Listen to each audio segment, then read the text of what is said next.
The Democratic Party is changing very fast. And if you know this better than former Connecticut Senator Joe Lieberman, he lost a primary fight during his party's last leftward swing over a decade ago. Now, this week, he wrote a piece begging Democrats not to vote for Alexandria Ocasio-Cortez. She's the Democratic socialist in New York who's almost certain to win a congressional seat this fall. Electing her, Ocasio-Cortez, Lieberman says, would hurt the Congress, hurt the Democratic Party, and hurt America. Senator Joe Lieberman of Connecticut joins us tonight. Senator, thank you for coming on. Great to be with you, Tucker. Thank you. So this candidate is being presented and may indeed be the future of the Democratic Party. Her ideas are the cutting edge of progressive politics right now. Why is that bad? Well, obviously, she's got a right to her ideas, but if her ideas take hold in the Democratic Party, it's not only not the Democratic Party that I joined a long time ago in the inspiration of John F. Kennedy, progressive on social issues domestically, kind of pro-business, pro-growth in terms of economic policy, and a strong foreign policy based on American national interest and values. I mean, she calls herself a democratic socialist. To me, she's more of a socialist than a Democrat. And that's not good for the party that, though it rejected me in Connecticut in 2006, I continue to be a member of, although I'm obviously independent in who I support, including John McCain in 2008. So, you know what really worried me about this after Ocasio-Cortez beat Joe Crowley? During the campaign, she called for the abolition of ICE, the Immigration Customs Enforcement Section. It made no sense. I can come back to that. But after she won, 3 credible Democratic candidates for president in 2020 embraced the same call. And it's like the old story about Robespierre during the French Revolution. I got to get out in front of the mob. Those are my followers there, you know. What happened to Robespierre at the end? Do you remember? It didn't end well for Robespierre.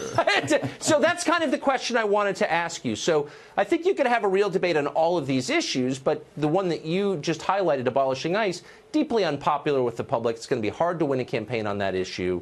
And I think on the merits, it's a bad idea. I'm sure a lot of leaders in your party feel that way. They agree with you. They're not saying it in public. Where are the adults to say that? I agree. Not enough. I mean, substantively, unless you're against all enforcement of immigration and customs laws, you need an enforcement agency like ICE. These folks are against the Trump administration's immigration policy. They can't make a rational argument against ICE. So where are they? More people should be speaking out. It was kind of interesting that when Ocasio-Cortez beat Crowley, somebody asked Nancy Pelosi about it, and she said that was in one progressive district. It doesn't represent the Democratic Party around the country, which I found heartening, also very practical, because the Democratic Party will not have any chance of retaking the House if the image of the party is democratic socialist. It just doesn't work. Democrats don't like the idea of socialists in power in America because it's not who we are. Democrats are more liberal on immigration, obviously. That's fine. Right. But you can't find a Democratic office holder who will explain clearly, and I've tried night after night, what exactly our border policy should be. You can't get a vigorous defense of the idea of borders out of a leading Democrat right now. And some of them, like Keith Ellison, are openly saying borders are themselves racist. They're inherently immoral, borders. How do you feel about that as you watch? Well, that just doesn't go with me anyway. A country, great thing about America, let me say first, is that from the beginning, we never defined ourselves primarily by our borders, but by our values and the Constitution, right. Declaration of Independence. But once you say that, you got to have borders. You have to have rules for who can come in and who can't come in.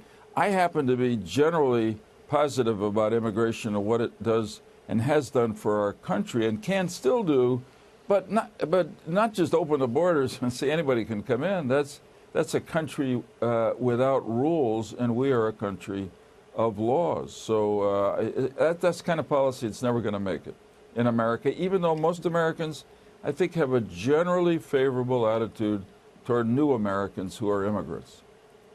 I think that's true. Senator, thank you very much for joining us tonight. I appreciate it. Thank you, Tucker. Good discussion.